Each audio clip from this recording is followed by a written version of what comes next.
계집년 따위가 감히 여기 앉아 있어. 사단 실세 대령이 취임식장에서 낯선 여군의 머리채를 잡아 흔들고 폭행까지, 잠시 후 그녀가 신임 투스타 사단장으로 밝혀지며 현행범으로 체포되는 이야기입니다. 구독과 좋아요를 해주시면 더 좋은 사연으로 보답하겠습니다. 경기도 양주 휴전선 서부 전선의 심장부. 이곳에는 대한민국 육군에서 가장 용맹하고 또한 가장 험하기로 이름난 부대 중 하나인 제25보 병사단 비룡부대가 자리하고 있었다. 사령부가 위치한 양주 일대는 수도 서울을 방어하는 최후의 보루이자 동시에 북녘을 향한 가장 날카로운 창끝이었다. 지난 한 달간 이 거대한 비룡의 성체는 주인을 잃은 상태였다. 전임 사단장이 불의의 사고로 전역하면서 사단장석은 공석이 되었고 그 공백을 채운 것은 부사단장도 참모장도 아닌 이 부대의 실질적인 왕으로 군림해 온 한 명의 대령이었다. 그의 이름은 마철기. 이름 그대로 철마처럼 단단하고 꺾이지 않는 고집, 그리고 야수와 같은 추진력을 지닌 사내. 그는 25사단의 핵심 전력인 70보병연대 용연대의 연대장이었으며 사단 내 최고참 대령이었다. 30년에 가까운 그의 군 생활은 그 자체로 25사단의 역사였고 사단 내 모든 요직에는 그의 입김이 닿은 마철기 라인이 거미줄처럼 뻗어 있었다. 사단장이 공석이 되자 마철기는 물 만난 고기처럼 날뛰었다. 그는 사실상 사단장 직무대리 행세를 하며 모든 결제 라인을 독점했다. 그의 눈에 사단 내 모든 장교와 부사관은 자신의 승진을 위한 발판 혹은 걸리적거리는 장애물 단 두 가지로만 구분되었다. 이따위 작전 계획서를 올린 게 누군가? 김중령. 자네는 군복 입고 장기 두나? 당장 연병장 20바퀴 돌고 와. 이 새끼가 정신을 못 차려. 오늘 아침에도 어김없이 그의 고성이 사단장 실그가 임시로 차지안을 울렸다. 작전 참모인 김중령은 얼굴이 수처럼 검어지지만 감히 대꾸할 엄두도 내지 못했다. 죄송합니다. 죄송하면 다야. 쓸모없는 자식. 그러니 자네가 아직도 중령 딱지를 못 떼는 거야. 마철기에게 인격 모독은 일상이었고 폭언은 지휘 수단이었다. 그는 자신의 힘에 도취해 있었다. 특히 그는 군대라는 조직에서 여자의 존재 자체를 병적으로 혐오했다. 여군, 계집은 군대에 발을 들이는 게 아니야. 분 냄새 풍기고 다니면서 군 기강이나 흐트러뜨리는 암적인 존재들이지. 안 그래? 그는 자신의 집무실에서 군수업자와 시시덕거리며 말했다. 사단장님, 아니 대령님 말씀이 100번 지당하십니다. 암요. 양주와 파주 일대의 모든 군납 비리는 마철기의 서명 없이는 이루어질 수 없었다. 그는 사단장 공석 기간을 이용해 자신의 왕국을 더욱 공고히 다지는 중이었다. 그는 이번 사단장 인사에 자신이 포함되기를, 이 비룡부대의 정식 주인으로 별을 달고 승격하기를 내심 기대하고 있었다. 그러던 어느 날 육군 본부로부터 한 장의 공문이 날아들었다. 신임 사단장 부임 및 취임식 관련. 마철기는 코웃음을 치며 공문을 열었다. 어디서 낙하산 타고 내려오는 놈인지 얼굴이나 한번 보자. 이 마철기의 텃세를 견딜 수 있을지. 그의 시선이 신임 사단장의 이름과 경력 사항에 멎었다. 신임 사단장 소장 서지현 주요 경력 육군 본부 정책실장, 여군 학교장, 합참 작전기획과장. 지현. 마철기는 자신의 눈을 의심했다. 이름에서부터 불길한 기운이 느껴졌다. 그리고 여군 학교장이라는 경력. 설마? 그는 급히 인사참모에게 전화를 걸었다. 야, 이번에 새로 오는 사단장. 서지현이. 여자냐? 대령님. 그게. 저도 방금 확인했는데. 여자냐고 물었다. 네. 그렇습니다. 대한민국 육군 창설 이래 최초의 전투 보병 사단장. 여성 사단장이십니다. 마철기가 든 수화기가 책상 위로 내동댕이 쳐졌다. 미친놈들. 여기가 어디라고. 최전방 25사단에. 계집을 사단장으로 보낸단 말이야. 그의 얼굴이 분노로 시뻘결게 달아올랐다. 이것은 자신에 대한 모욕이었다. 자신이 평생을 바친 이용연대와 비룡부대 전체에 대한 참을 수 없는 능욕이었다. 계집이 감히 내 머리 위에 앉겠다. 그의 머릿속은 단 하나의 생각으로 가득 찼다. 절대 안 된다. 절대 이 마철기가 살아있는 한 저 계집이 사단장 행세를 하게 둘 순 없다. 그는 이빨을 갈았다. 그는 자신의 왕국을 지키기 위해서라면 그 어떤 짓도 할 준비가 되어 있었다. 그는 최초의 여성 사단장이라는 연에게 군대라는 곳이, 특히 이 최전방이라는 곳이 얼마나 잔인하고 더러운 곳인지 뼈저리게 가르쳐 주기로 결심했다. 취임식. 그의 입가에 잔인한 미소가 번졌다. 그래, 취임식 날이 좋겠군. 전연이 평생 잊지 못할 환영식을 준비해줘야지. 이 마철기가 직접. 그는 자신이 쥐고 있는 모든 라인을 동원하기 시작했다. 그는 신임 사단장이 부임하는 그날 그녀의 군 생활을, 아니, 그녀의 인생을 끝장내 버릴 음모를 꾸미기 시작했다. 취임식 당일 양주의 하늘은 짙은 안개로 뒤덮여 있었다. 마치 비룡부대의 앞날을 예고하듯 한치 앞도 보이지 않는 자욱한 안개였다. 취임식은 오전 10시. 하지만 마철기 대령은 새벽같이 사령부 대강당인 통일관의 모습을 드러냈다. 그는 완벽하게 다려진 정복을 입고 있었지만 그의 눈은 밤새 음모를 꾸민 탓인지 붉게 충혈되어 있었다. 그는 자신의 작전이 완벽하게 진행될 것이라 확신했다. 그는 이미 사단 주요 참모들과 연대장들에게 지시를 내려둔 상태였다. 신임 사단장이 그 어떤 명령을 내려도 자신을 통하지 않고서는 단 하나도 실행되지 못하도록 손을 써두었다. 그녀를 완벽한 허수아비로 만들 작정이었다. 행사 준비 상태는? 그가 통일관 입구에서 의전 담당 장교를 다그쳤다. 예, 대령님. 좌석 배치, 음향, 단상 준비까지 모두 완료되었습니다. 좋아. 실수 없이 하도록. 마철기는 만족스럽다는 듯 고개를 끄덕이며 강당 안으로 들어섰다. 수백 개의 의자가 각을 맞춰 도열해 있었다. 그리고 저 높은 단상. 원래라면 그가 앉아야 할 자리라고 생각했던 사단장의 자리. 그때 그의 눈이 단상 앞 가장 첫 번째 줄 중앙석에 고정되었다. 누군가 앉아 있었다. 그것도 여군이었다. 마철기의 미간이 사정없이 구겨졌다. 지금 이 강당은 모든 출입이 통제된 상태였다. 감히 누가, 그것도 여군 따위가 내빈 중에서도 최고 상석에 앉아 있단 말인가.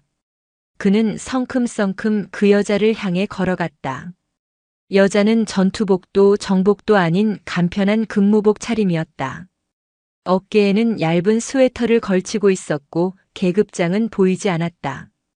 그녀는 무릎 위에 서류철을 올려놓고 붉은 펜으로 무언가를 꼼꼼히 검토하고 있었다.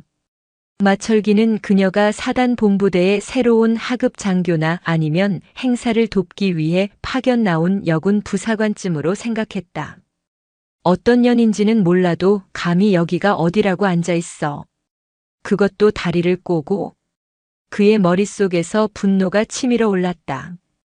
그는 오늘 부임할 계집 사단장에 대한 혐오감을 눈앞에 이 여자에게 투사하기 시작했다. 어이. 그의 목소리는 강당의 냉기보다 더 차가웠다.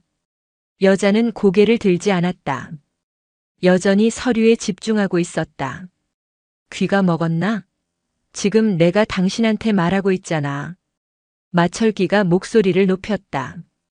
그제야 여자가 천천히 고개를 들었다. 안경 너머의 눈동자는 놀라울 정도로 차분하고 깊었다. 그녀는 마철기를 물끄러미 바라볼 뿐 일어설 기색이 없었다. 자네 지금 여기가 어디라고 앉아있나? 그 자리는 오늘 새로 오실 군단장님이나 외부 귀빈들이 앉으실 자리야. 몰라? 그는 일부러 군단장님이라고 호칭을 높였다. 여자가 나지막이 입을 열었다. 알고 있습니다. 알면서 앉아있어? 이게 미쳤나? 마철기는 그 태도가 자신에 대한 정면 도전이라고 받아들였다. 당장 안 일어나? 어디 소속이야? 관등 성명돼. 여자는 대답 대신 다시 서류로 시선을 돌렸다. 완벽한 무시였다. 마철기는 이성의 끈이 끊어지는 것을 느꼈다. 오늘 그는 계집의 버르장머리를 고치기로 작정하고 나온 참이었다. 이런 쌍년이. 그의 입에서 거친 욕설이 튀어나왔다. 야, 여기가 내년들 화장 고치고 수다 떠는 미용실인 줄 알아? 어디서 분 냄새를 풍기면서 신성한 사단장 취임식장을 더럽혀. 그의 고성에 행사를 준비하던 몇몇 병사들이 겁에 질려 이쪽을 쳐다보았다. 당장 그 엉덩이 치우고 꺼져. 내년이 감히 앉을 자리가 아니란 말이다. 그는 손가락질을 하며 소리쳤다. 어디서 굴러먹던 년인지는 몰라도 누구한테 꼬리쳐서 군복 입었는지는 몰라도 여긴 내가 있을 곳이 아니야. 알아들어? 노골적인 성희롱과 인격 모독이었다. 하지만 여자는 눈썹 하나 까딱하지 않았다. 그녀는 오히려 펜을 내려놓고 그를 정면으로 응시했다. 그 눈빛은 경멸이었다. 마철기는 자신의 권위가 바닥에 떨어지는 것을 느꼈다. 내가 감히 날 무시해? 그는 이성을 잃었다. 그는 단상 아래로 내려가 여자의 팔을 거칠게 잡아챘다. 내가 꺼지라고 했지. 당장 일어나지 못해? 그는 여자를 자리에서 끌어내려 했다. 하지만 여자는 놀라울 정도의 균형 감각으로 버티고 섰다. 그녀의 눈이 얼음장처럼 차가워졌다. 이거, 내년이. 끝까지. 마철기는 완전히 눈이 뒤집혔다. 그는 자신의 30년 군 생활, 자신의 왕국을 이 이름 모를 계집 하나가 모욕하고 있다고 생각했다. 그는 절대 용납할 수 없는 행동을 저지르고 말았다. 그는 여자의 팔을 놓는 대신 반대편 손을 들어 그녀의 머리채를 움켜쥐었다.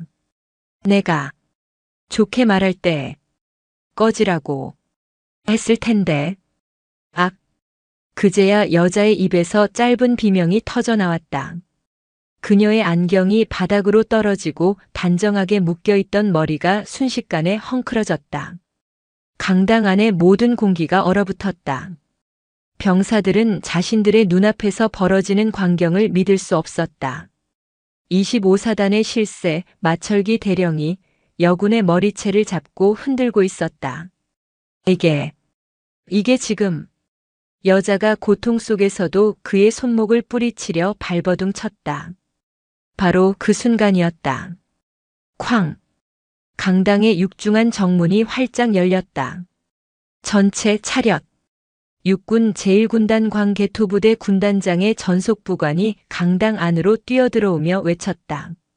지금부터 제25보 병사단장 이취임식을 거행하겠습니다. 신임 사단장님께 대하여 경례, 충성. 강당 안에 있던 모든 인원이 반사적으로 정문을 향해 거수 경례를 붙였다. 마철기 대령 역시 방금 전까지의 광기는 온데간데 없이 본능적으로 머리채를 잡았던 손을 놓고 정문을 향해 돌아섰다. 그의 소나귀에는 그가 방금 뽑아낸 여자의 머리카락 몇 올이 쥐어져 있었다. 그는 너무 당황한 나머지 그것을 털어낼 생각조차 하지 못했다. 모두의 시선이 정문으로 향했다. 위풍당당한 삼성 장군 군단장과 함께 새로운 이성 장군 사단장이 입장할 것이라 예상했다. 하지만 정문에서는 군단장 전속부관 외에는 아무도 들어오지 않았다. 전속부관은 강당 안 단상 앞에서 벌어진 참혹한 광경을 보고 얼굴이 하얗게 질렸다. 안경이 바닥에 떨어진 채 머리가 헝클어진 여군. 그리고 그 여군을 흉흉한 기세로 노려보다가 당황한 표정으로 돌아선 마철기 대령. 네. 대령님, 지금 전속부관이 무슨 말을 하려던 순간 경례. 모두의 등 뒤에서 얼음처럼 차가운 목소리가 울렸다. 마철기가 천천히, 아주 천천히 고개를 돌렸다. 방금 전까지 자신의 손에 머리채를 잡혀있던 바로 그 여자. 그녀가 바닥에 떨어진 안경을 주워 쓰고 헝클어진 머리를 아무렇지도 않다는 듯 손으로 쓸어 넘겼다. 그리고 그녀는 자신의 어깨에 걸치고 있던 스웨터를 벗어 던졌다. 그녀의 어깨에는 대한민국 육군 소장의 번쩍이는 은빛 별 2개가 선명하게 박혀 있었다. 서지현. 대한민국 최초의 전투 보병 사단장. 비룡부대의 새로운 주인이었다. 마철기의 입에서 공기 빠지는 소리가 새어나왔다. 그의 뇌가 작동을 멈췄다.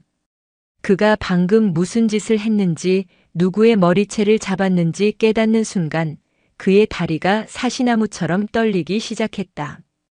피가 역류하고 온몸의 감각이 마비되는 듯 했다. 자네는 내 경례를 받지 않더군.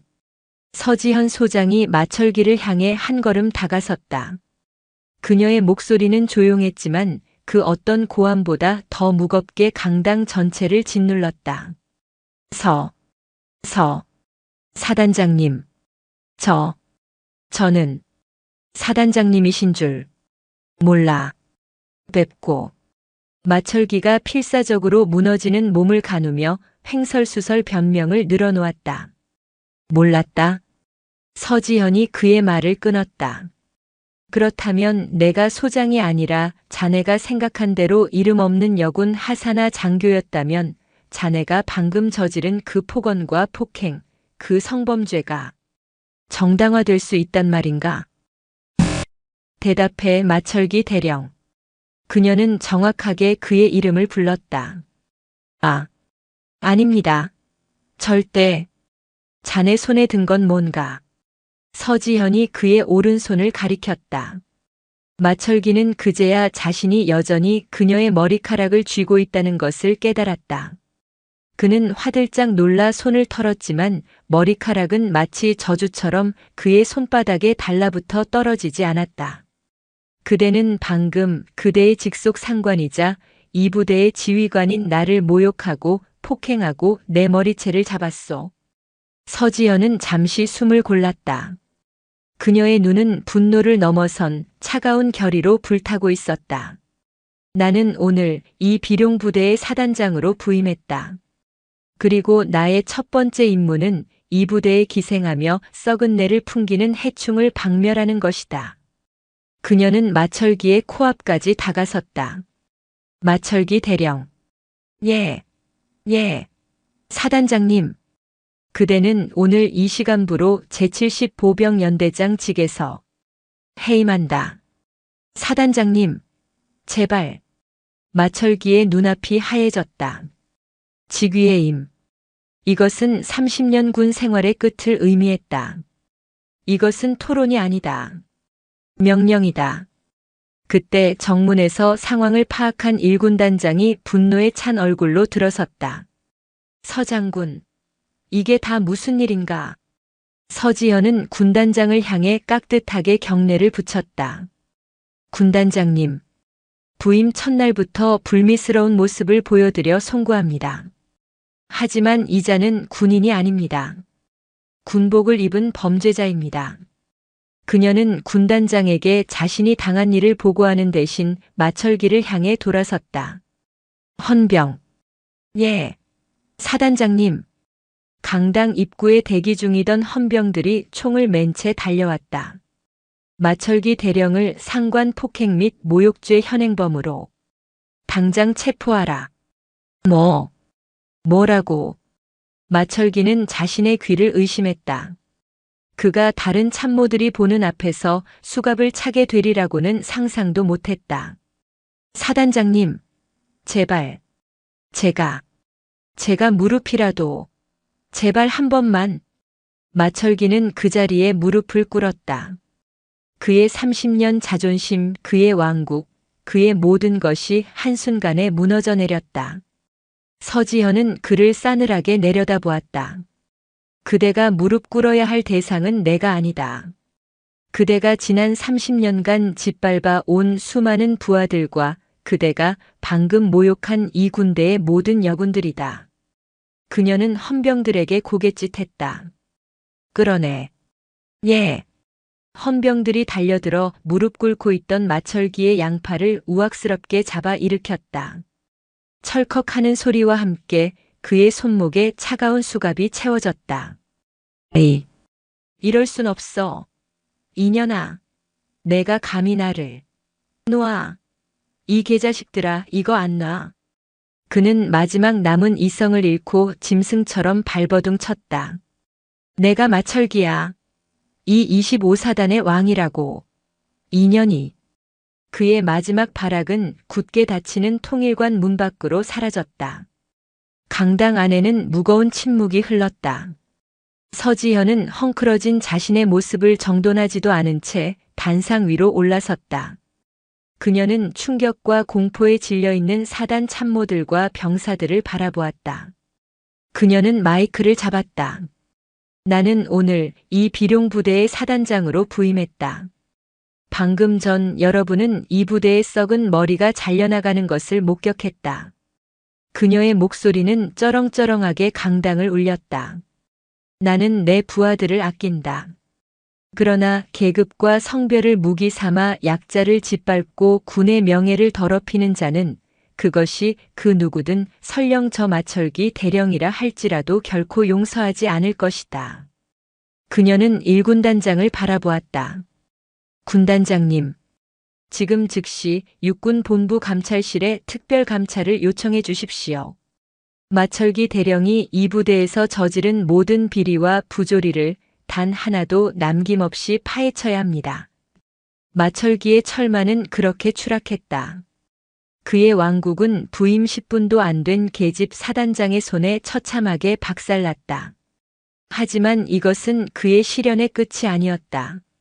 그가 맞이할 참혹한 대가는 이제 막 그 서막을 열었을 뿐이었다.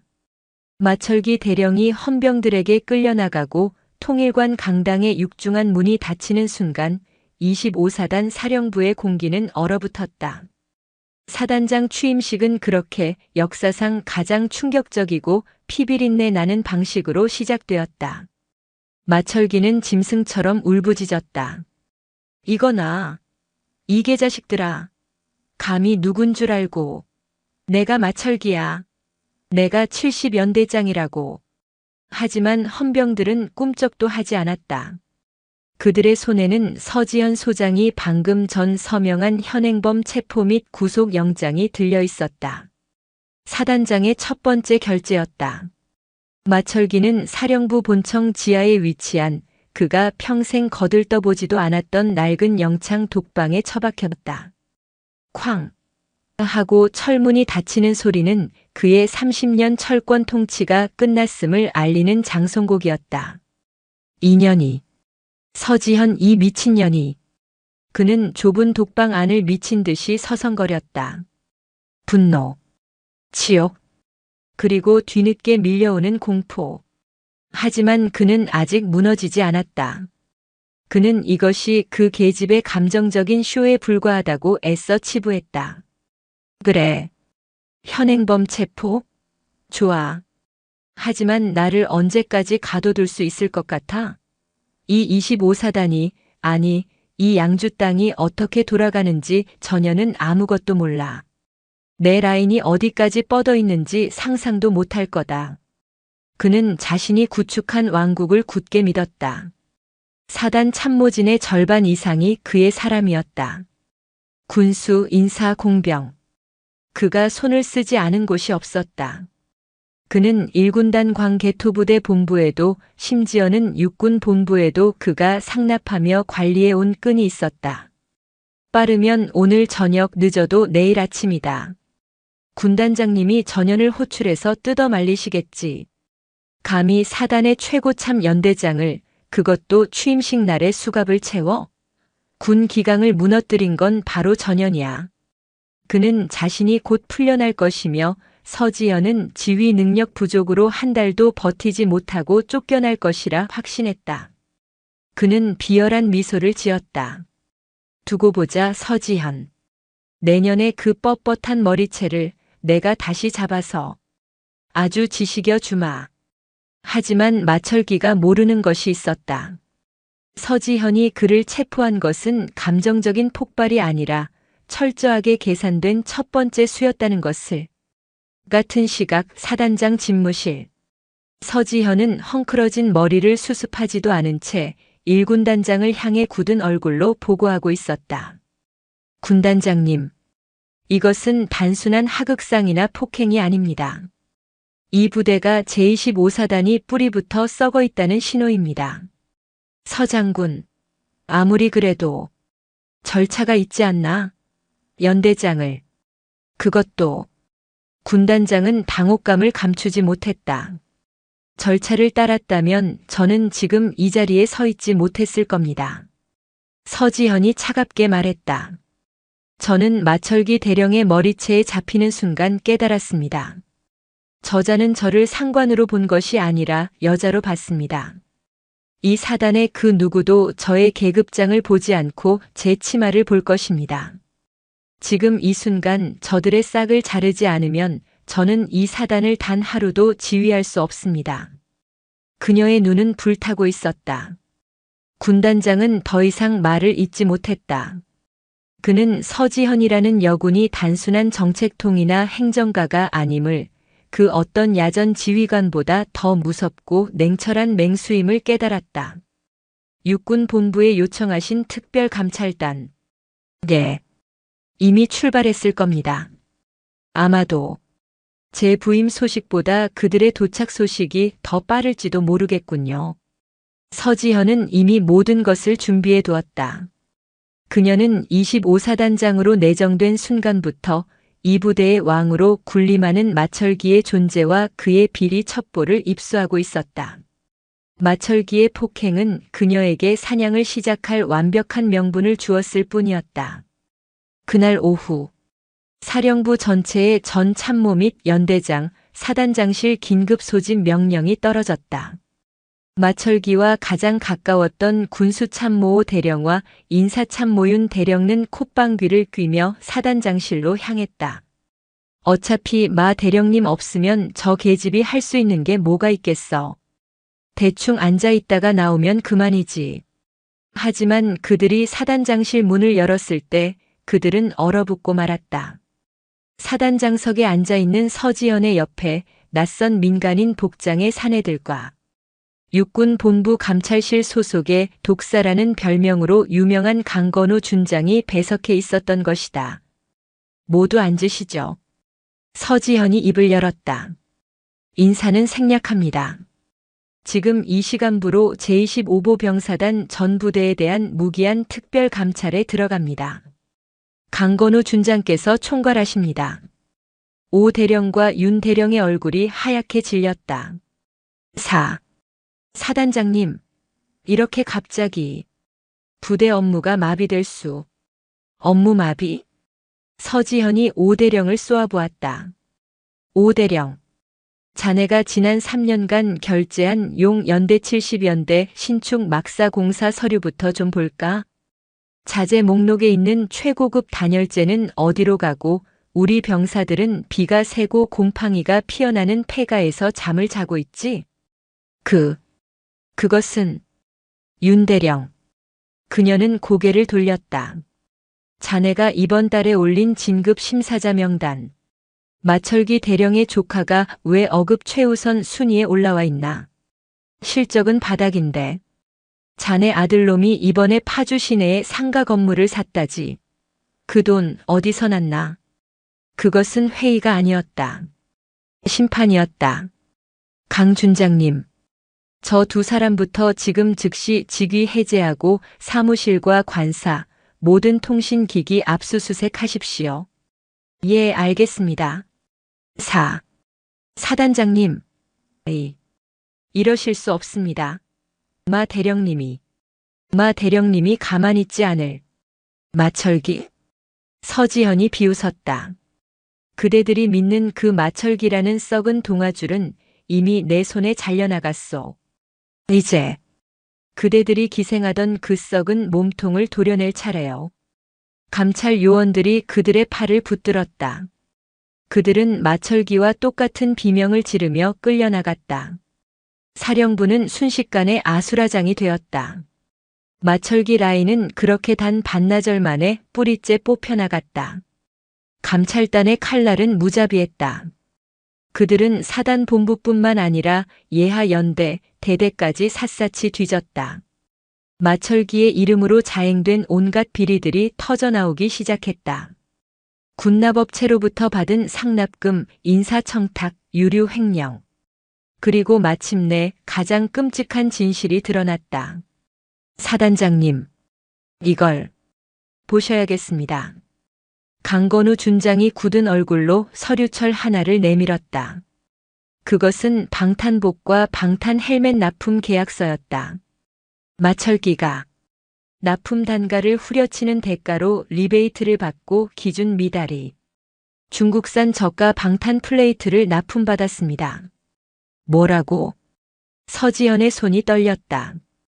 이것은 서류상으로만 존재하는 방탄복입니다. 실제로는 총알을 막아내지 못합니다.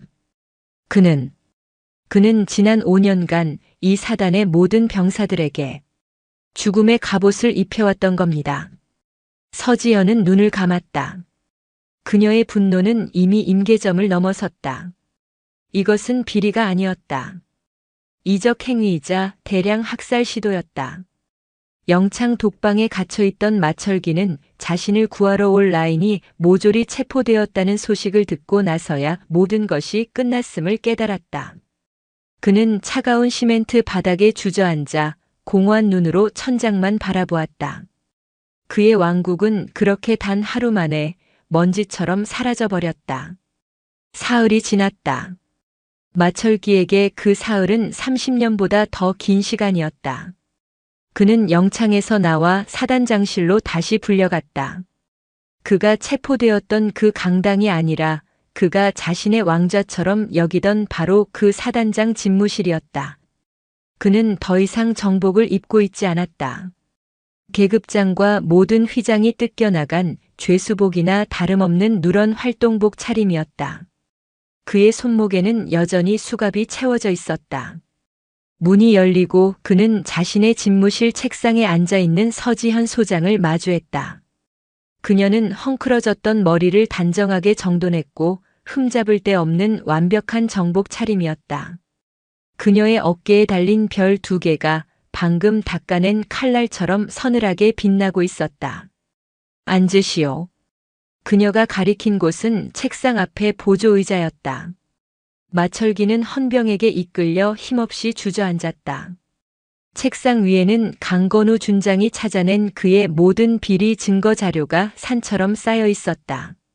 특히 그가 가장 숨기고 싶었던 방탄복 리베이트 관련 검은 장부가 맨 위에 올려져 있었다. 마철기 대령. 서지현이 입을 열었다.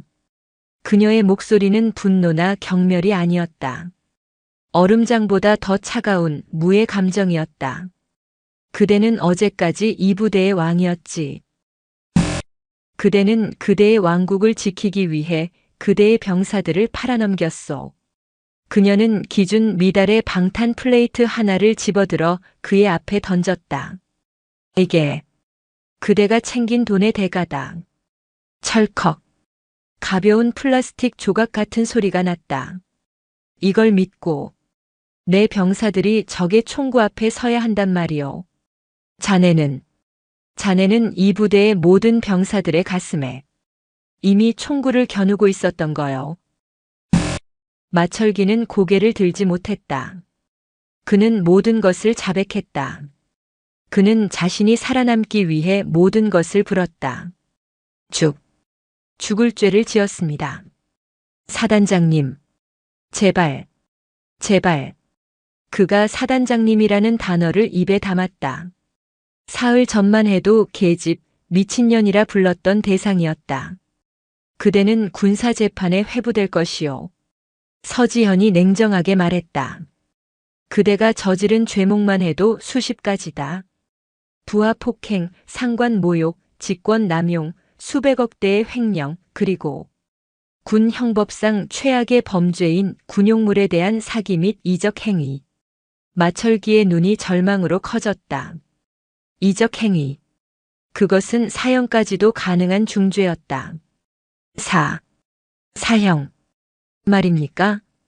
그대는 종신형을 받거나 아니면 그 이상을 받게 될 거요. 그대의 가족들은 범죄 수익 은닉 혐의로 조사를 받게 될 것이고 그대의 이름은 육군 역사상 최악의 수치로 기록되겠지. 살려주십시오. 사단장님. 제발. 제발 목숨만은. 제가 평생. 그는 의자에서 굴러떨어져 서지현의 발밑에 무릎을 꿇고 빌기 시작했다. 그가 그토록 경멸했던 계집의 군화에 머리를 조아렸다. 서지현은 그를 역겹다는 듯이 내려다보았다. 그대에게 단 하나의 길이 남아있긴 하오. 마철기가 고개를 번쩍 들었다. 그것은 감옥보다 더한 지옥이 될 것이오. 그대는 그대의 남은 평생을 그대가 저지른 죄를 속죄하며 살아가야 할 것이야. 서지현은 자리에서 일어나 집무실 벽에 걸린 거대한 25사단 작전 지도를 가리켰다. 그녀의 손가락이 비무장지대 DMZ 한가운데 군사분계선 MDL과 맞닿은 작은 점 하나를 찍었다. 여기가 어딘지 아나? 대성동. 자유의 마을입니다. 그렇지. 대한민국에서 유일하게 비무장지대 안에 존재하는 민간인 거주지. 그리고 그 마을을 지키는 단 하나의 소대. 대성동 OP. 마철기는 숨이 멎는 것 같았다. 대성동 OP. 그곳은 25사단 내에서도 가장 고립되고 가장 위험하며 가장 열악한 곳이었다.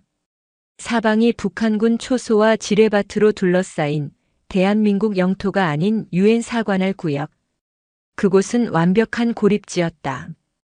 그곳의 병사들이 자네가 납품한 그 죽음의 갑옷을 입고 있었소. 내가 어제부로 전량 회수시켰지만 서지현은 그에게 한 장의 서류를 내밀었다. 대령 마철기.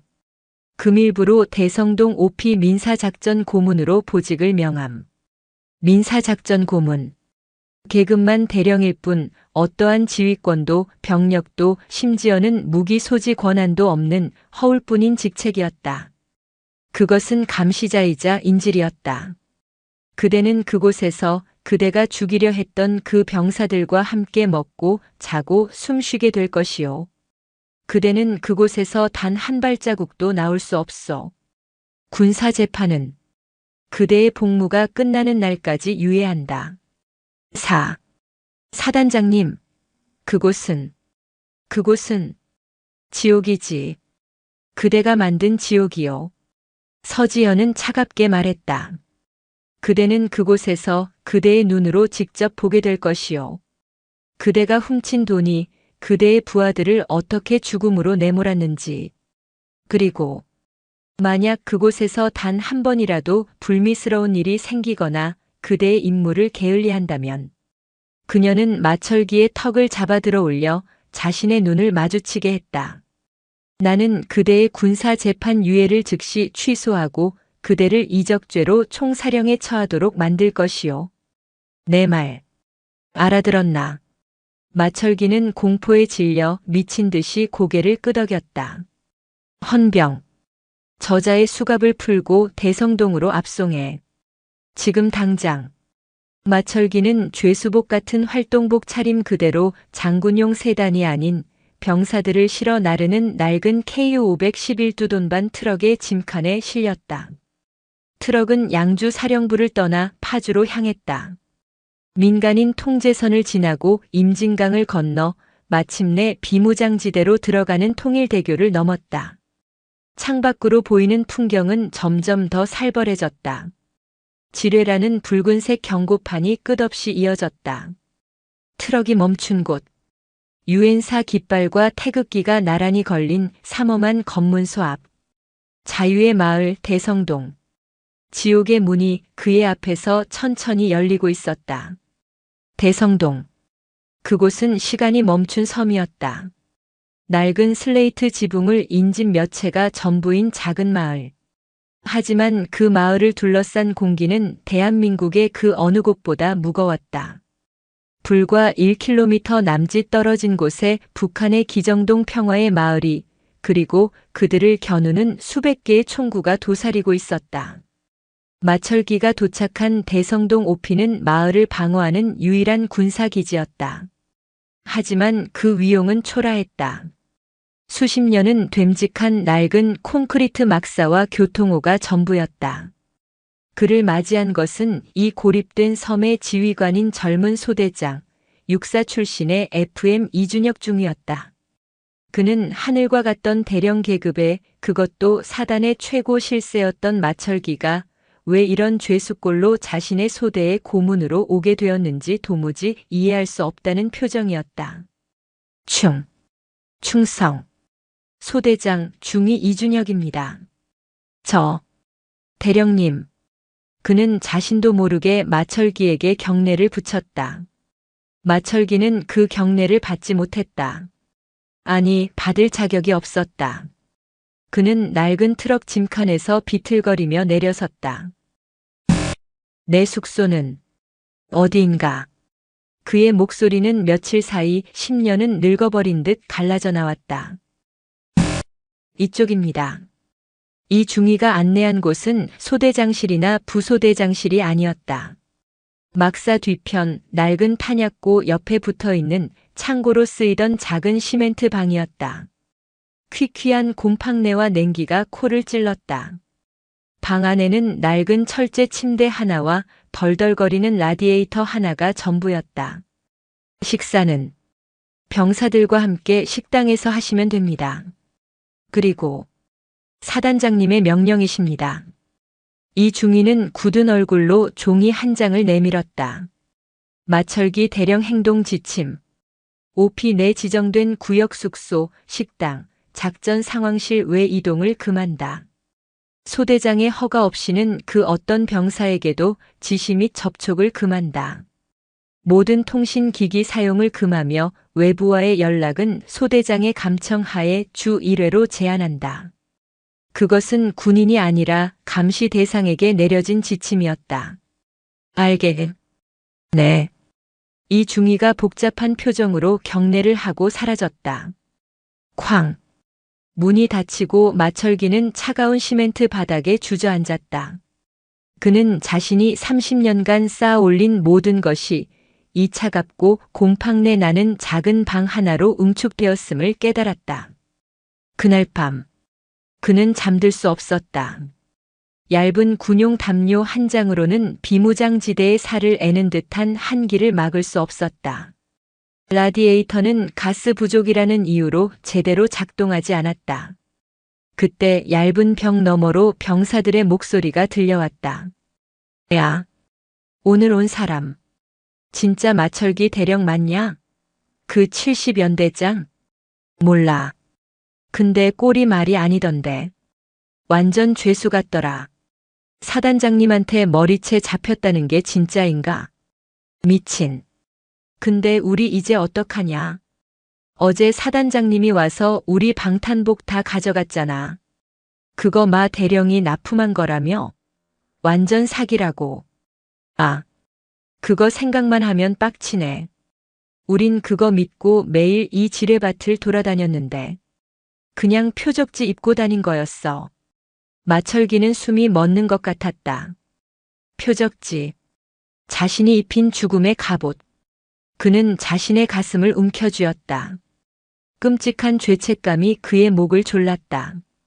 그는 자신이 훔친 돈이 그저 서류상의 숫자가 아니라 바로 이 벽 너머에서 숨 쉬고 있는 젊은 병사들의 목숨 그 자체였음을 비로소 깨달았다. 괜찮아. 새 거 온다잖아. 사단장님이 미군용 신형으로 긴급 보급해준댔어. 역시 여군이라도 이 스타는 다르긴 다른가 봐. 제발. 그거 오기 전까진 아무 일 없어야 할 텐데. 지금 우리 오피에 있는 방탄복은 훈련용 플라스틱 쪼가리밖에 없다고. 마철기는 비틀거리며 일어섰다. 그는 밖으로 나갔다. 차가운 밤 공기가 그의 폐를 찔렀다. 그는 초소를 향해 걸었다. 누구야? 경계 근무 중이던 병사가 어둠 속의 인형을 보고 소리치며 총을 겨누었다. 나다. 마철기. 아. 대령님. 여긴 근무구역입니다. 돌아가 주십시오. 병사의 목소리는 차가웠다. 경계심이 가득했다.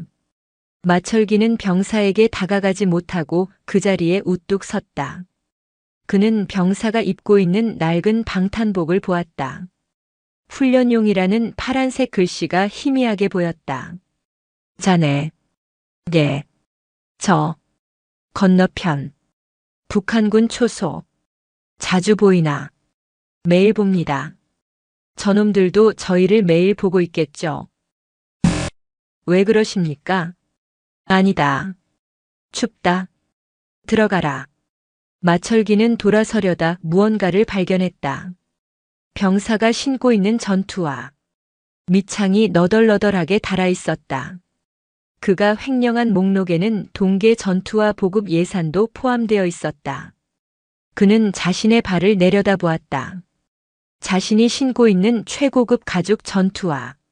서지현이 다른 것은 다 빼앗았지만 차마 신발까지 벗기지는 못했던 그의 마지막 남은 장군의 흔적이었다. 그는 잠시 망설였다. 그리고는 쭈그리고 앉아 자신의 전투화 끈을 풀기 시작했다. 네. 대령님, 지금 뭐 하시는? 병사가 당황해서 소리쳤다. 이거. 신어. 마철기는 자신의 전투화를 벗어 병사의 발 앞에 놓았다. 예. 저는 괜찮습니다. 괜찮지 않아. 자네 발이 얼어 죽겠는데 뭐가 괜찮아. 이건 원래 자네 것이었어. 내가 미안하다. 내가 죽일 놈이다. 그는 자신의 양말까지 벗어 전투화 안에 넣어주었다. 그리고 병사가 벗어놓은 밑창 떨어진 낡은 전투화를 집어들었다. 대령님, 이러시면 안 됩니다. 저 복귀 안 하셔도 됩니다. 아니다. 이건 내가 신어야 한다. 그는 낡은 전투화를 자신의 맨발에 구겨 넣었다. 찢어진 틈 사이로 차가운 흙과 돌멩이가 그의 맨살을 파고들었다. 지옥 같은 고통이 발바닥에서부터 올라왔다. 이게 내 죄의 무게다. 마철기는 절뚝거리며 자신의 차가운 시멘트 방으로 돌아갔다. 병사는 그가 벗어주고 간 아직 온기가 남아있는 따뜻한 전투화를 들고 어둠 속에서 오랫동안 그가 사라진 방향을 바라보고 있었다. 그날 밤 마철기는 낡은 침대에 누워 자신의 발을 껴안고 울었다. 30년의 오만함이 무너져 내린 한 남자의 처절한 첫 번째 참회였다. 대성동의 겨울은 자비가 없었다. 쇠를 깎는 듯한 바람은 비무장지대의 황량한 들판을 가로질러 낡은 멸공 오피의 시멘트 벽을 통째로 울렸다. 마철기는 그 울림 속에서 자신의 죄를 곱씹었다. 그가 이곳에 온 지 일주일. 그는 완벽한 유령이었다. 소대장 이준혁 중위는 그를 고문님이라 불렀지만 그 호칭에는 어떠한 존경도 담겨 있지 않았다.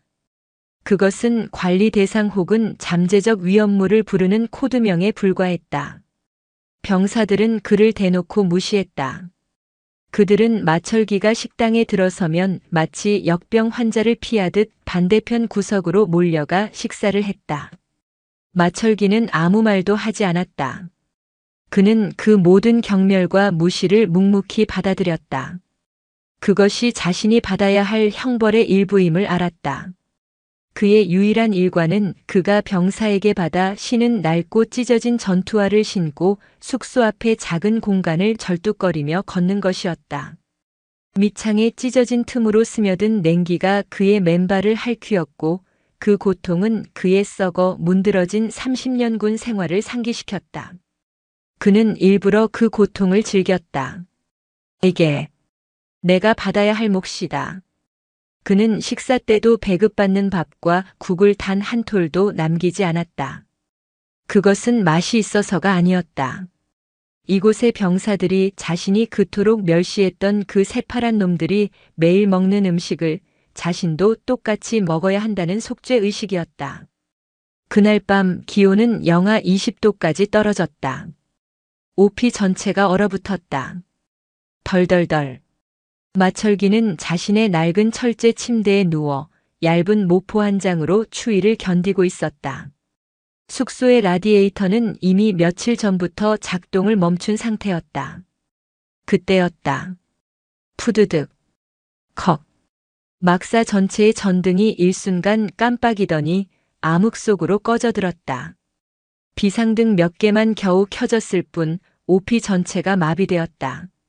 라디에이터가 멈춘 것은 물론 통신 장비와 GOP 철책을 감시하던 모든 CCTV 그리고 열상 감시 장비 TOD까지 일제히 멈췄다. 오피는 완벽한 암흑 속에서 적의 표적지가 되었다. 제기랄. 무슨 일이야? 발전기가 멈췄습니다. 이준혁 중위의 다급한 고함 소리가 복도를 울렸다. 병사들이 우왕좌왕했다. 마철기는 어둠 속에서 눈을 떴다. 발전기. 그의 심장이 쿵 하고 내려앉았다. 설마 그놈인가? 그는 비틀거리며 밖으로 나갔다. 눈보라가 몰아치는 발전기실 앞에 이중희와 통신관이 손전등 불빛에 의지해 낡은 비상 발전기를 붙들고 사투를 벌이고 있었다. 이중희, 안 됩니다. 연료 계통이 완전히 얼어붙은 것 같습니다. 망할. 매뉴얼대로 해. 예열 플러그 다시 확인해. 안 됩니다. 아예 반응이 없습니다. 이준혁 중위는 절망감에 발전기를 주먹으로 내리쳤다. 이대로라면 당장 내일 아침 사단장에게 지휘 책임을 물어 군복을 벗어야 할 판이었다. 무엇보다 이 암흑 속에서 만약 북한군이 도발이라도 해온다면 그는 소대원 전원을 죽음으로 내몰게 될 터였다. 그때 어둠 속에서 쉰 목소리가 들려왔다. 비켜. 마철기였다. 그는 절뚝거리며 찢어진 전투화를 신은 채 그들에게 다가왔다. 네. 대령님. 여긴. 이중위가 그를 막아섰다. 관리 대상이 작전 시설에 접근하는 것은 규정 위반이었다. 시끄럽다. 비키라고 했다. 마철기는 이중위를 거칠게 밀어냈다. 그는 낡은 전투복 소매를 걷어붙였다. 이건 내가 아는 놈이다. 그는 그 발전기를 기억했다. 3년 전 그가 70연대장으로 재직할 때 원래대로라면 신형 발전기가 보급되었어야 했다. 하지만 그는 신형을 뒤로 빼돌리고 폐기 직전에 이 구형 중고 발전기를 서류상으로만 수리하여 이곳 대성동 오피로 보냈던 것이다. 그리고 그 차액은 고스란히 그의 주머니로 들어갔다. 이 망할 고물. 아직도 여기 있었군. 그는 매뉴얼 따위는 보지도 않았다. 그는 이 기계의 약점을 자신이 돈을 아끼기 위해 교체하지 않았던 그 부품을 정확히 알고 있었다. 이중희, 거기 스패너하고 WD-40 가져와. 그리고 휘발유. 딱 한 컵만. 휘발유는 위험합니다. 내 말 들어. 이놈은 디젤만으론 절대 시동 안 걸려. 특히 이 날씨엔. 얼어붙은 연료 필터를 강제로 녹여서 터트려야 해. 이중희는 망설였다. 하지만 지금 그에게는 다른 선택지가 없었다. 그는 마철기의 지시대로 물건들을 가져왔다. 마철기는 맨손으로 얼어붙은 쇠붙이를 잡았다.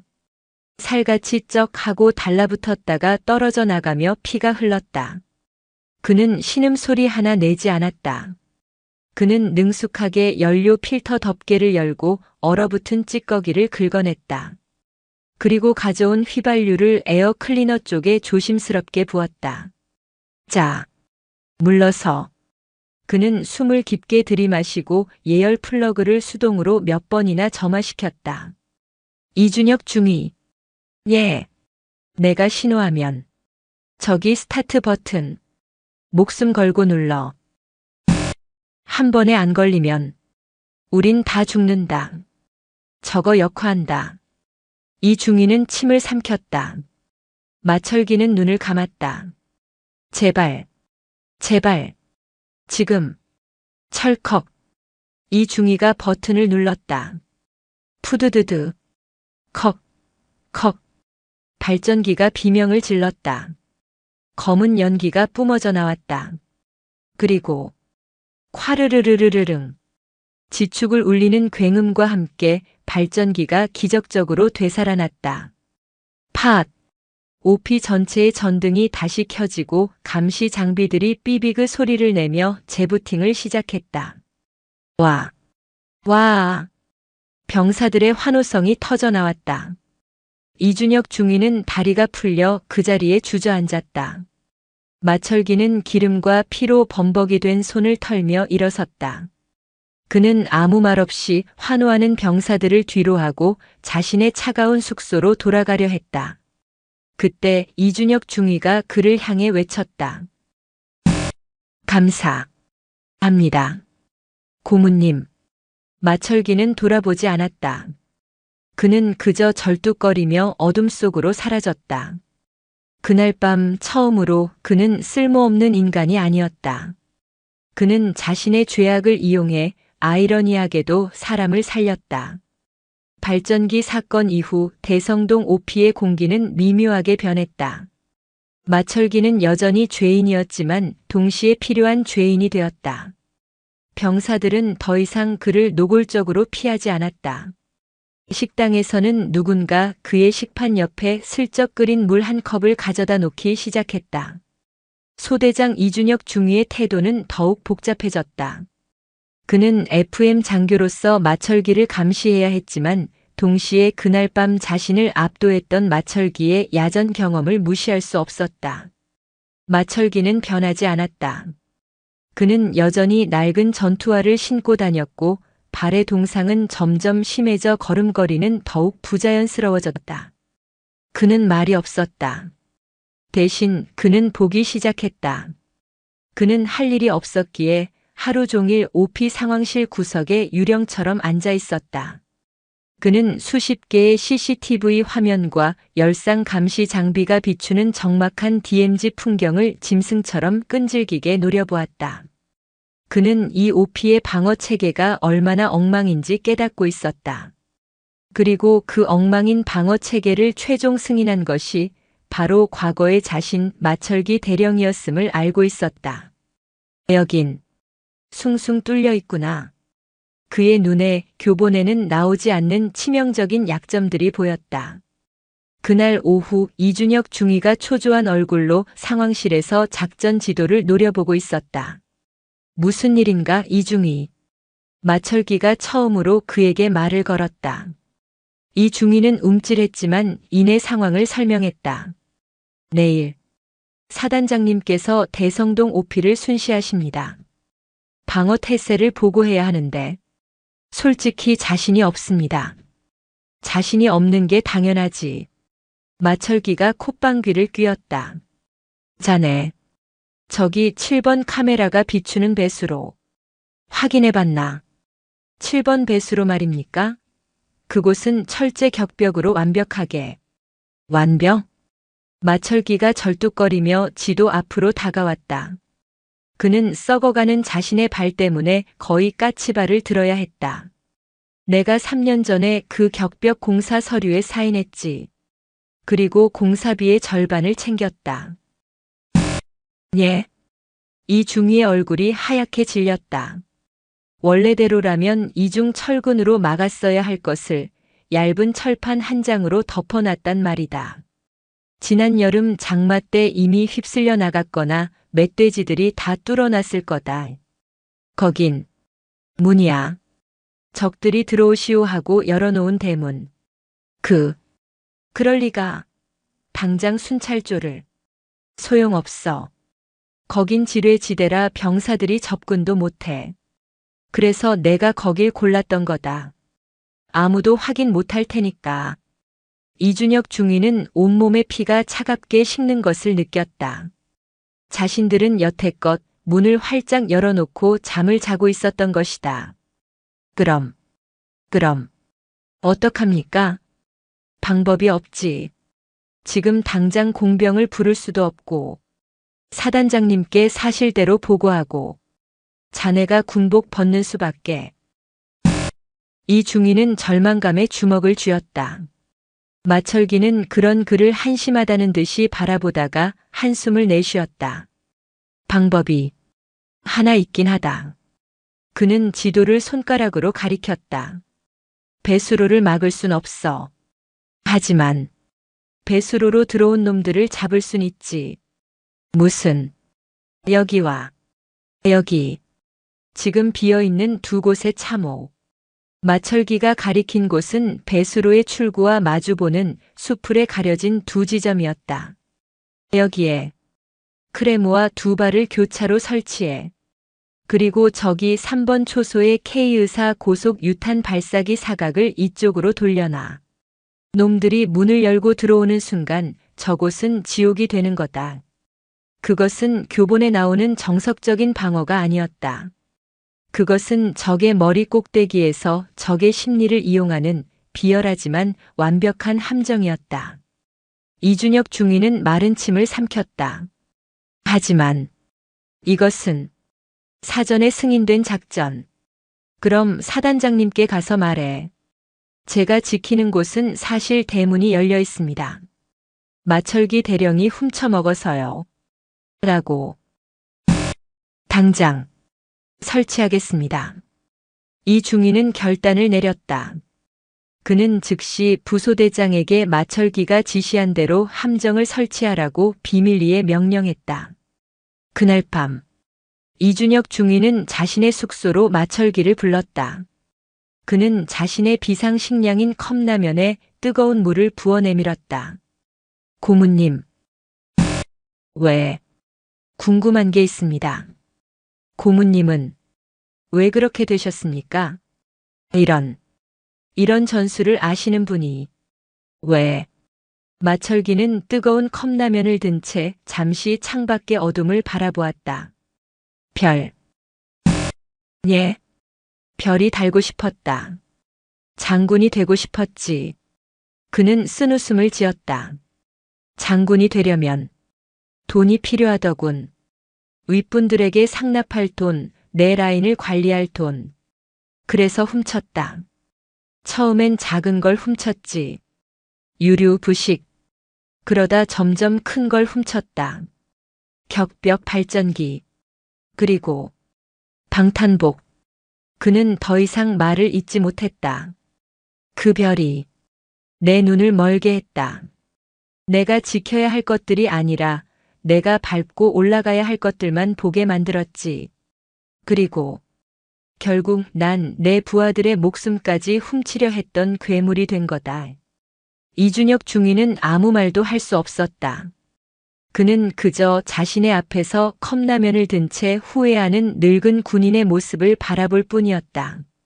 다음 날 아침 예고했던 대로 서지현 소장이 대성동 오피를 방문했다. 지난번 취임식 날과는 달리 그녀는 완벽하게 무장한 전투복 차림이었다.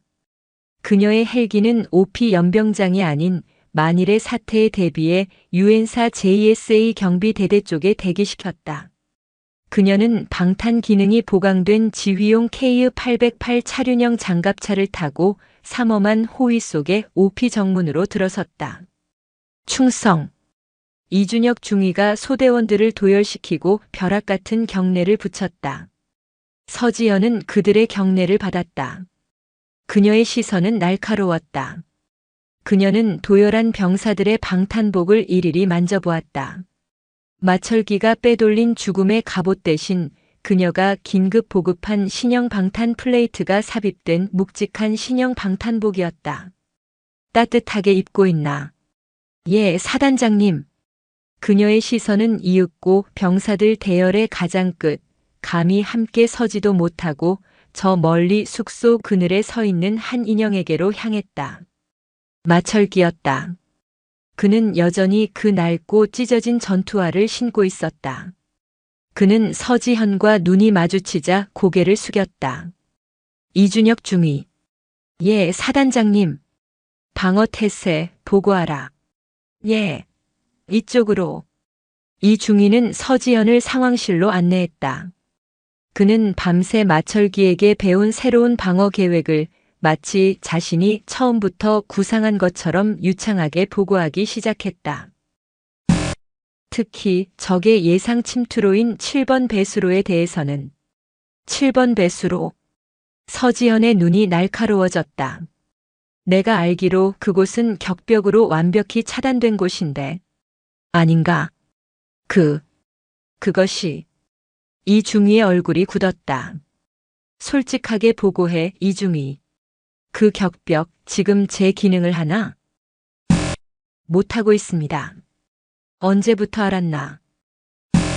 어제. 알았습니다. 서지현의 표정이 싸늘하게 식었다. 그런데 자네의 보고에는 그곳이 마치 의도된 함정인 것처럼 되어 있군. 크레모아와 K의사의 연동이라. 교본에는 없는 방식인데. 누가 가르쳐 줬지? 이중희는 입술을 깨물었다. 대답해, 이중희. 저기 저 유령인가? 서지현이 턱짓으로 상황실 구석의 그림자처럼 서 있는 마철기를 가리켰다. 이중희는 침묵으로 긍정했다. 서지현은 마철기에게 다가갔다. 그는 여전히 고개를 숙인 채 자신의 썩어가는 발만 내려다보고 있었다. 고개를 드시오, 마 대령. 자네가 만든 구멍을 자네가 다시 메웠군. 그래, 대단한 공이야. 하지만 그 공으로 자네의 죄가 씻길 거라 생각하나? 아닙니다. 마철기가 처음으로 입을 열었다. 저는 그저 저 아이들이 저 때문에 죽는 것을 막고 싶었을 뿐입니다. 감상적이군. 서지현은 차갑게 돌아섰다. 이준혁 중위 즉시 사단 공병대에 연락해 7번 배수로 당장 이중 격벽으로 재시공하도록. 그리고 마철기 대령. 네. 자네는 자네의 방으로 돌아가. 사단장이 시찰 중일 때 죄인은 눈에 띄지 않는 것이 좋아. 그것은 모욕이었다. 하지만 마철기는 순순히 받아들였다. 그가 절뚝거리며 상황실을 나가려던 바로 그 순간이었다. 콰윽쾅, 콰과과곽쾅. 오피 전체가 뒤흔들렸다. 포성이었다. 상황 발생. 10초소 전방. 적 포격. 이럴 리가. 이중희는 패닉에 빠졌다. 사단장이 와 있는 이 순간에 포격 도발이라니. CCTV 화면이 일제히 10초소 방향을 비췄다. 하지만 포연 때문에 아무것도 보이지 않았다. 사단장님, 피하셔야 합니다. 당장 벙커로. 서지현은 꿈쩍도 하지 않았다. 그녀의 눈은 전장을 꿰뚫어 볼 듯 모니터를 응시하고 있었다. 아니다. 이건 포격이 아니야. 예. 저 연기. 너무 희미해. 이건 기만이다. 적의 침투조가 본대를 속이기 위해 연막탄을 터트린 거야. 진짜는. 서지현이 소리치는 순간 마철기가 그녀의 말을 가로챘다.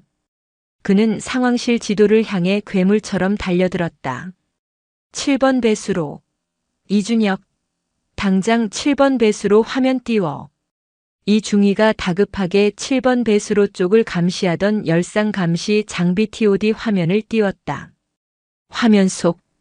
짙은 안개와 연막 속에서 검은 형체 대여섯 개가 어제 마철기가 지적했던 바로 그 7번 배수로 출구를 통해 스멀스멀 기어나오고 있었다.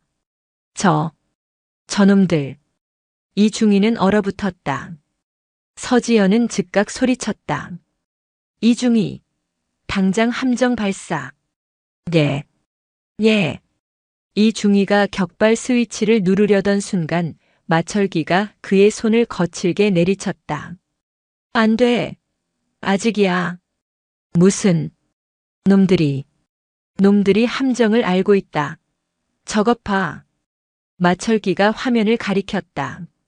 선두에 섰던 침투조 2명이 갑자기 흩어지며 어제 설치한 크레모아의 위치를 정확히 피해 좌우로 산계하기 시작했다.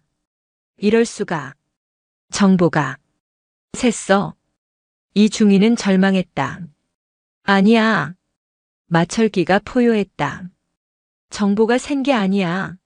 저놈들도 프로다. 저 배수로가 약점인 걸 알았다면 당연히 함정이 있을 거라 예상했겠지. 저놈들이 노리는 건 마철기의 시선이 K의사 고속 유탄 발사기가 거치된 3번 초소로 향했다. 저 함정을 피해 3번 초소를 먼저 무력화시킬 생각이다. 이준혁, 3번 초소. 당장 응사. 말이 끝나기도 전에 피웅 하는 날카로운 소리와 함께 적의 RPG-17 휴대용 대전차 로켓 한 발이 3번 초소를 정확하게 타격했다. 쾅! 3번 초소가 화염에 휩싸였다. 상황실의 모든 인원이 경악했다. 제기랄. 서지현이 권총을 뽑아들었다. 마철기의 눈이 붉게 충혈되었다. 3번 초소에는 그에게 매일 아침 뜨거운 물을 가져다 주던 20살의 박일병이 근무 중이었다. 새끼들이. 그는 유령도 죄인도 아니었다. 그는 다시 30년 전의 철마로 돌아갔다. 그는 벽에 걸려있던 K의 소총을 집어들었다. 마 대령, 무기 소지 금지. 헌병이 그를 막아섰지만 마철기는 그를 어깨로 들이받고 상황실을 뛰쳐나갔다. 내 새끼들. 내 새끼들을. 그는 썩어가는 발의 고통도 잊은 채 화염에 휩싸인 3번 초소를 향해 찢어진 전투화를 신고 절뚝거리며 달려갔다. 서지현은 그런 그의 뒷모습을 권총을 쥔 채 차마 막지 못하고 바라보고 있었다. 비극적인 속죄의 무대가 그렇게 막을 올리고 있었다. 쾅! 3번 초소가 화염에 휩싸이는 순간 대성동 오피의 모든 공기가 멎어버렸다. 적의 RPG-17 로켓포는 정확했다. 그것은 단순한 도발이 아니었다. 7번 배수로의 함정을 무력화하고 동시에 지휘관인 서지현 사단장의 눈앞에서 오피의 핵심 방어 거점을 박살내어 공포를 심어주려는 치밀하게 계산된 공격이었다. 3초소. 이준혁 중위는 자신의 눈앞에서 터진 화염에 넋을 잃었다. 하지만 그보다 빠른 존재가 있었다. 죄인 마철기였다. 그의 눈은 지옥의 불길처럼 이글거렸다. 3번 초소.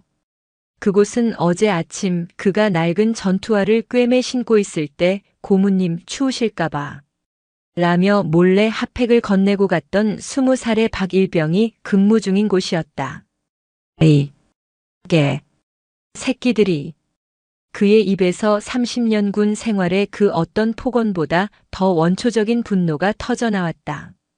그는 더 이상 고문도 죄수도 아니었다. 그는 자신의 새끼를 물어뜯긴 늙은 호랑이였다. 마 대령, 무기 소지 금지.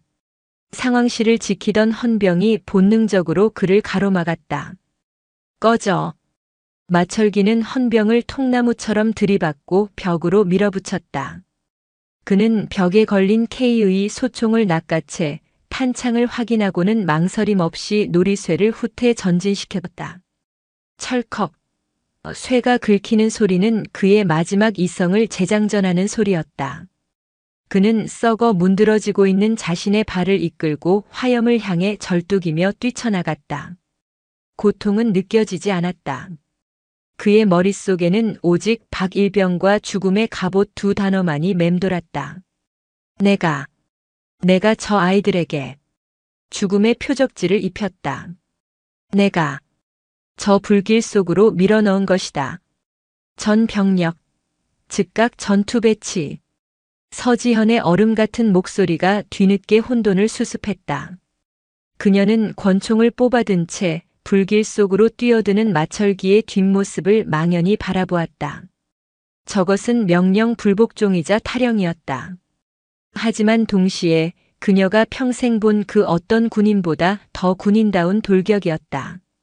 이중희, 정신 차려. 1분대 3초소 어모 사격. 2분대 7번 배수로 출구 쪽으로 우회 기동, 적 퇴로 차단해. 5초소 K의육적 예상 도주로의 제압 사격 실시. 서지현은 즉각 지휘권을 장악했다. 마철기는 쏟아지는 총탄을 뚫고 교통으로 몸을 날렸다. 흙먼지와 화약 냄새가 코를 찔렀다. 3번 초소는 아수라장이었다. K의사 고속 유탄 발사기는 형체를 알아볼 수 없이 찌그러졌고 2명의 병사가 쓰러져 있었다. 박일병, 박일병, 정신 차려. 마철기가 쓰러진 병사를 뒤집었다. 박일병이었다. 그는 방탄 헬멧이 벗겨진 채 머리에서 피를 흘리고 있었지만 다행히 숨은 붙어 있었다. 하지만 다른 한 명, 김상병은 이미 가슴에 파편을 맞고 숨이 멎어 있었다. 제기랄, 제기랄. 마철기는 피눈물을 삼키며 박일병을 어깨에 둘러매려 했다. 타타타타.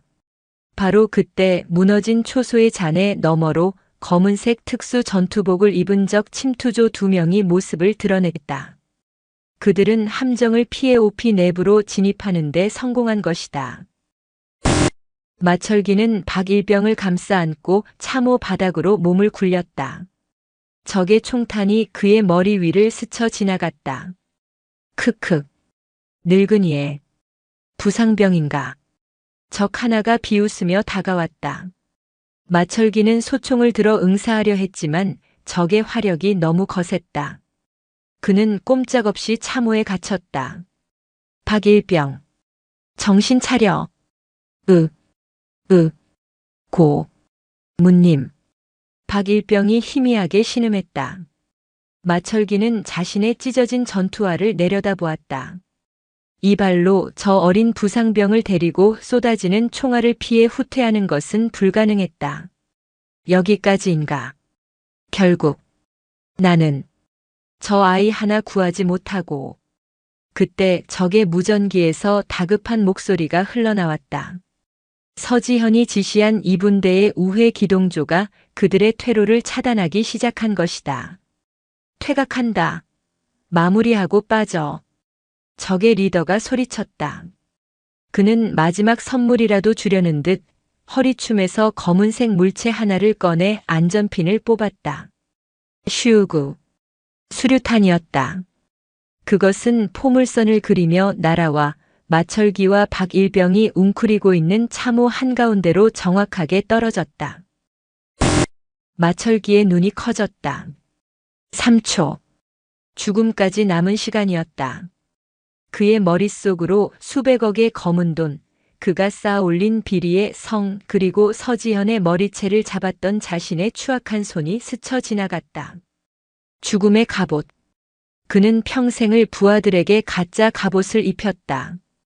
총알을 막아주지 못하는 죽음으로 향하는 표적지를. 그는 수류탄을 바라보았다. 그리고 자신의 옆에서 공포에 질려 떨고 있는 20살의 박일병을 바라보았다.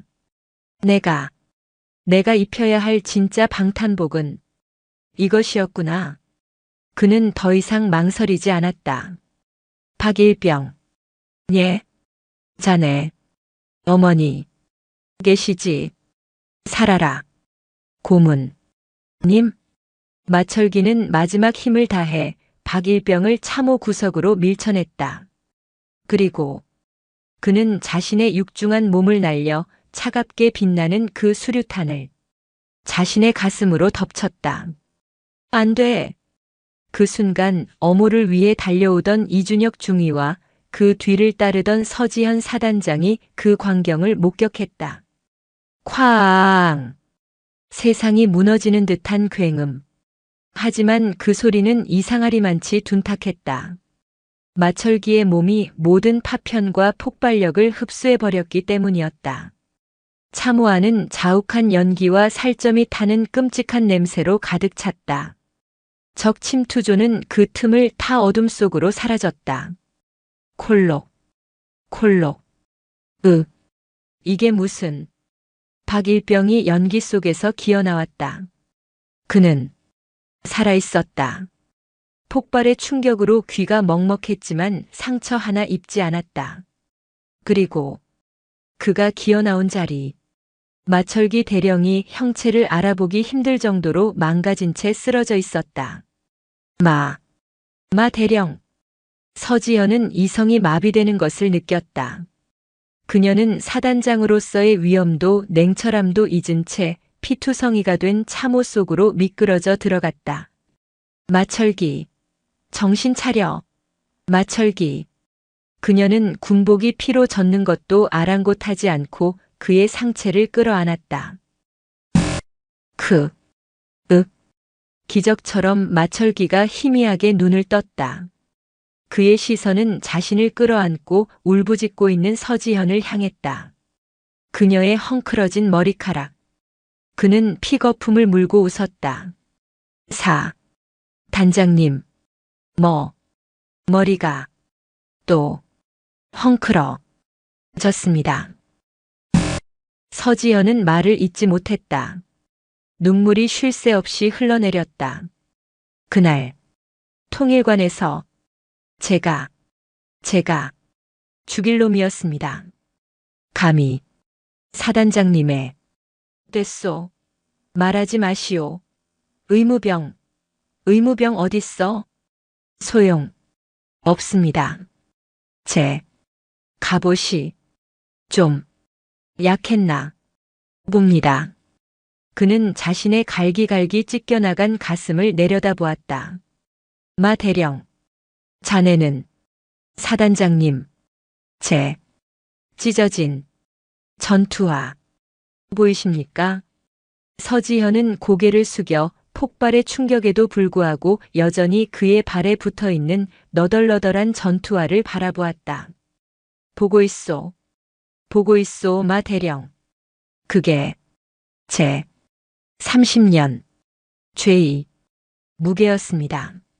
이제 좀 가벼워진 것 같습니까? 그의 눈이 서서히 감기고 있었다. 그는 자신의 상관에게, 여자가 아닌 자신의 지휘관에게 마지막 판결을 구하고 있었다. 아니, 자네는... 서지현은 그의 뺨을 어루만지며 절규하듯 외쳤다. 자네는 가벼워진 게 아니야. 자네는 그 무게를 다 짊어진 것이오. 마철기 대령. 그대는 내 부하였고 이 비룡부대의 가장 용감한 군인이었어. 그 말을 들었을까? 철마 마철기의 얼굴에 희미하지만 분명한 미소가 번졌다.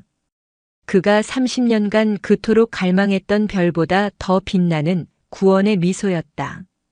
그의 손이 서지현의 군복 소매를 잡으려다 힘없이 바닥으로 떨어졌다. 비룡부대의 왕이었던 남자. 그는 그렇게 자신의 죄가 서린 땅 대성동의 차가운 흙바닥에서 한 명의 군인으로 눈을 감았다. 에필로그. 며칠 후 제25보 병사단 사령부 통일관. 마철기 대령의 연결식이 거행되었다. 서지현 사단장의 강력한 요청으로 그의 모든 죄는 그의 마지막 공적으로 덮였다.